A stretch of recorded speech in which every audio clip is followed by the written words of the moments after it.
அடுத்தது இந்த இளைஞரை பாருங்களேன். அதாவது படித்த ஒரு இளைஞர், அதாவது சட்டம் படித்த ஒரு இளைஞர் வந்து கான்ஸ்டிடியூஷன் படிச்சிருப்பாரு.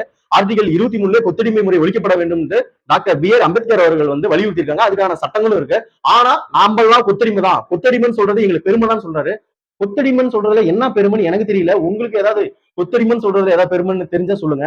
அதே ஜென்சி டிஎம்கே மீட்டப்லயே ஒரு இளைஞர் சொல்றாரு, நாம் எல்லாம் ஊப்பிகள் தான், அதாவது ஊப்பிகள்னா உடன்பிறப்புகளே. உதாரணத்துக்கு வந்து இப்ப ஒரு அரசியல் தலைவர்கள் வந்து தொண்டர்கள்ட்ட உரையாற்ற போறதுக்கு முன்னாடி பேச்சை எப்படி தொடங்குவாங்கன்னா, எம்ஜிஆர் அவர்கள் வந்து என் ரத்தத்தின் ரத்தங்களேன்னு சொல்லுவாங்க, கலைஞர் அவர்கள் வந்து உடன்பிறப்புகளேன்னு சொல்லுவாங்க, நம்ம தளபதி விஜய் அவர்கள் வந்து முதல்வர் அவர்கள் வந்து என் நெஞ்சில் குடியிருக்கும் சொல்லி பேச்ச ஆரம்பிப்பாங்க. இப்போ வி ஆர் ப்ரௌட் ஊபி, அதாவது நம்ம எல்லாம் உடன்பிறப்புகளேன்னு சொல்றதுல பெருமைப்படலாம் அப்படின்னு சொன்னா அதுல ஒரு லாஜிக் இருக்கு. ஆனா கொத்தடிமைன்னு சொல்றதுல என்ன லாஜிக் இருக்கு? இது நல்ல விதமா இந்த மாதிரியான அரசியல் வந்து தமிழ்நாட்டு மக்கள் ஏத்துக்குவாங்களா?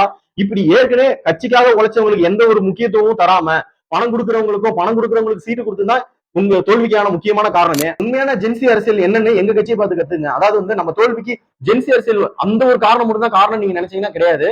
இன்னும் நீங்க உங்களுக்கு தோல்விக்கான உண்மையான காரணத்தை நீங்க இன்னும் உணராம இருந்தீங்கன்னா நீங்க எத்தனை மீட்டப் நடத்தினாலும் அதுல எந்த ஒரு பிரயோஜனமும் கிடையாது. அது மட்டும் இல்லாம இந்த ஜென்சி டிஎம்கே மீட்டப்புக்கு வந்து ஏகப்பட்ட இடையூறு இருந்து ஏகப்பட்ட தடைகள் இருக்குன்னு சொல்றீங்க. மரியாதைக்குரிய அதாவது மூத்த வழக்கறிஞர், அதாவது சீனியர் கவுன்சில் சொல்லக்கூடிய என்ஆர் இளங்கோ சார் அவர்கள் வந்து அந்த ஜென்சி மீட்டப்ல வந்து என்ன சொல்லியிருக்காங்கன்னா, காவல்துறைக்கும் அதற்கு மேற்கொண்டு அதோட உள்துறை அமைச்சர் யாருன்னா மாண்புமிகு முதல்வர் சி ஜோசப் விஜய் அவர்களுக்கும் நன்றி சொல்லியிருக்காங்க. நீங்க சொன்ன மாதிரி உண்மையாலுமே ஏகப்பட்ட இடையூறு இருந்தது, ஏகப்பட்ட தடைகள் இருந்துச்சு, எங்களை மீட் பண்ண விட மாட்டேங்கிறாங்க, எங்களை கலந்து ஆலோசிக்காம விட மாட்டேங்கிறாங்கன்னு நீங்க சொல்றது உண்மையா இருந்திருந்தா மரியாதைக்குரிய senior council N R Elango sir வந்து கண்டிப்பா ஸ்டேஜ்ல அதுக்கு கண்டனம் தெரிவிச்சிருப்பாரு. நன்றி தெரிவிச்சதுனால நான் சொல்றேன், கண்டிப்பா இந்த மீட்டப்புக்கு வந்து யாரும் எந்தவித தடையோ இடையூறோ பண்ணது கிடையாது.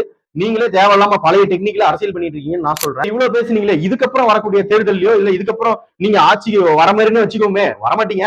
அப்படி வர மாதிரி இருந்தா நாங்க வந்து நேர்மையான அரசாங்கத்தை நடத்துவோம், லஞ்ச லாபம் என்னன்னு எங்களுக்கு தெரியாது, கமிஷன் கிடையாது, கட்டிங் கிடையாது, அந்த மாதிரி ஒரு வார்த்தை உங்களால சொல்ல முடிஞ்சதா? இல்ல இதுக்கு முன்னாடி இருந்த ஊழலை உங்களால இல்லைன்னு சொல்லிதான் மறுக்க முடியுமா?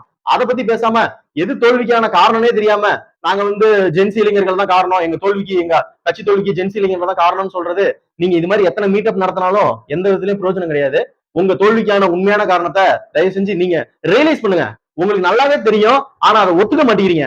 இந்த தோல்விக்கான காரணம் வந்து என்னன்னு உங்களுக்கு நல்லாவே தெரியும், ஆனா அதை வந்து ஏத்துக்க மாட்டேங்கிறீங்க. தோல்விக்கான காரணத்தெல்லாம் கண்டுபிடிச்சிட்டு அதுக்கான மாற்று வழியை கண்டுபிடிச்சு அடுத்த தடவை நேர்மையான முறையில தேர்தலை சந்திங்க.